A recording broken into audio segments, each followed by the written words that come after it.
Welcome to Old Nurse Knows. I'm Claire Kettler, Old Nurse, here to offer practical information about health, resources, and encouragement for you to improve your own physical, mental, and spiritual health. I've been privileged to be with families as their baby is born or their loved one is dying. I've seen frightening injuries and incredible recovery. I've spent years studying both medical and nursing topics. Own your health. You can be in charge. Hit the subscribe button. Check out my website, nhnursehealthcoach.org. Leave a like, leave a comment. I'd like to hear from you. Today's topic is Get Ready to Plant a Garden, Episode 11. Today's quote is from Ecclesiastes 3:1-2. There is a time for everything, and a season for every activity under the heavens. A time to be born and a time to die, a time to plant and a time to uproot. You may faintly remember that this sounds like the Byrds' song Turn, Turn, Turn, written by Pete Seeger in 1959. Well, it is. The words for the song were taken from the Bible. It's March, and in many places it's time to plant the garden. You can supply some of your own food from gardening. Anyone can garden in a small or a large way. You can do it inside your home, in a window, in containers on a deck or a driveway, or in your lawn or on a rooftop. Gardening can happen year-round, though in the north, the low sun and low temperatures really limit the season of outside gardening, even with greenhouses. Go to your local library or buy some books and read up on this complicated but rewarding hobby that also could be life-saving as food gets ever more expensive and difficult to obtain. I'd like to start with growing inside or in limited spaces. There are several ways that you can garden inside even year-round. The first is sprouts, the second is microgreens, and the third is houseplants.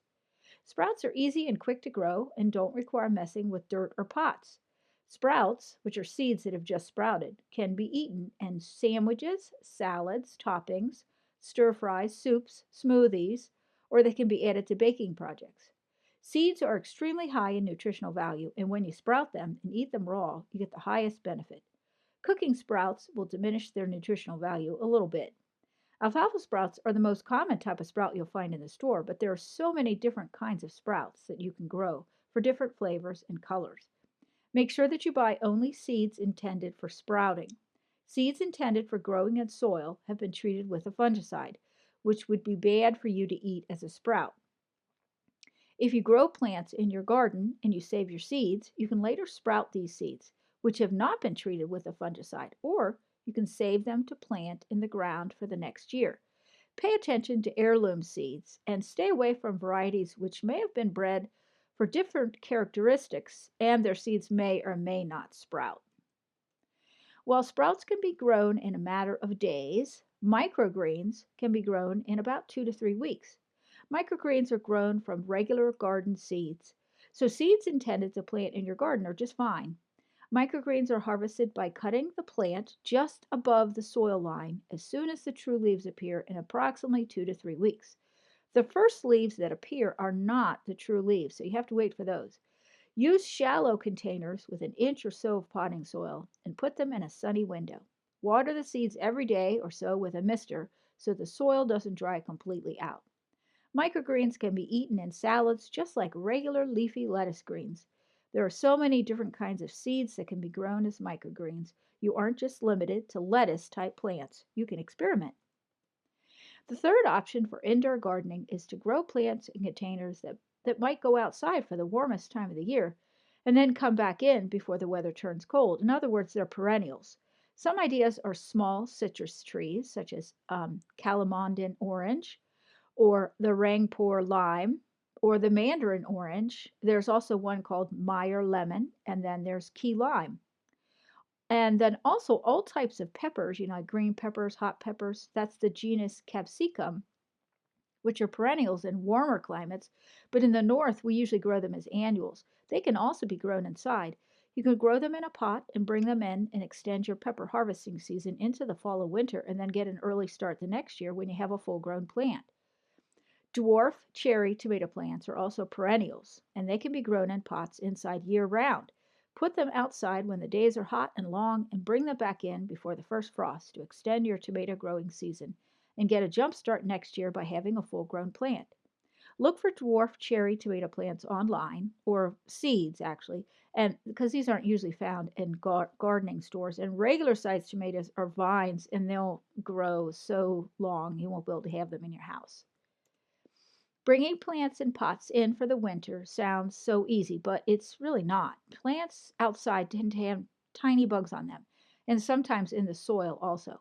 You have to wash off your plants and observe them for several days before you bring them in. They may need some type of treatment, such as diatomaceous earth. The last thing you want is an aphid infestation in your houseplants. It's so disappointing. Once your plants are bug free and safely inside, place your container plants in your sunniest window. South facing will be best. And remember to turn your plants every so often so that they don't lean toward the sun, which is at a low angle in the winter. Grow lights are also a good option. Moving on to growing a garden outside. After years of gardening, sometimes successfully and sometimes not, I can say with confidence that it is overwhelming to start a big garden. So start small, or at least expect a big learning curve if this is your first garden and you're going big. My first garden was just 18 inches by 4 feet, and it was right next to a house that I was house sitting. I planted radishes, and I did get some radishes out of that tiny garden. It was very satisfying. You can plant some seeds, watch them pop up and grow, or you can go to your garden store and buy some already larger plants to transplant into your garden, like tomato plants, or you can do both.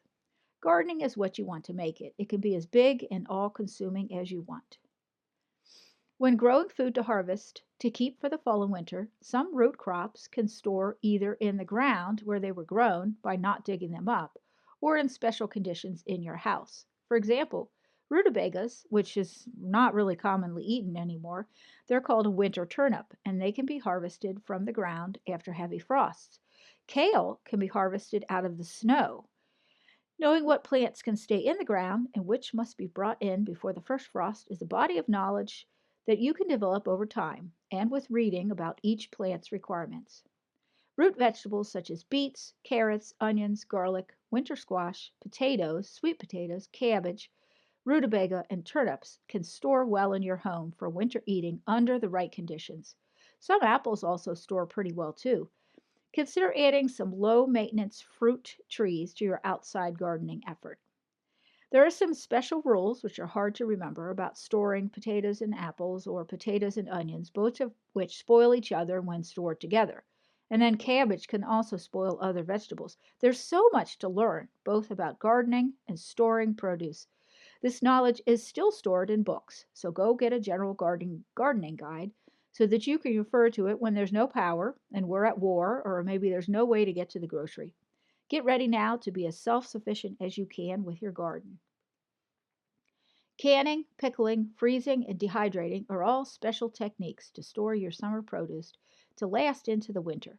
Each technique is fairly complicated for the produce that you will store, so can't be covered here. You'll have to do your research. I personally find canning to be very complicated and scary, and I don't like to do it, and I'm afraid of the product.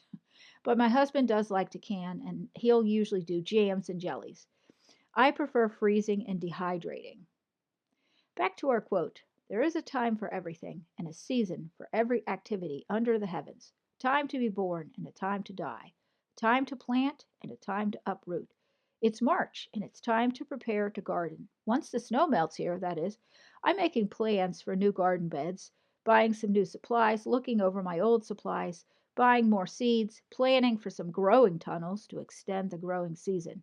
Very soon the days will be longer, warmer, and then the snow will eventually melt and it'll be time to plant the peas. Gardening to provide some of your food can be very satisfying. So take some time to try some indoor or outdoor gardening if you haven't already. It's also a really good way to stay active and be able to eat healthy. I'll likely be so busy in the garden outside that I'll have to space out my videos until next fall when the snow flies again. Till next time, this is Claire, Old Nurse on Old Nurse Knows. If life gives you lemons, make lemonade and then enjoy your lemonade. Visit me on my website at nhnursehealthcoach.org.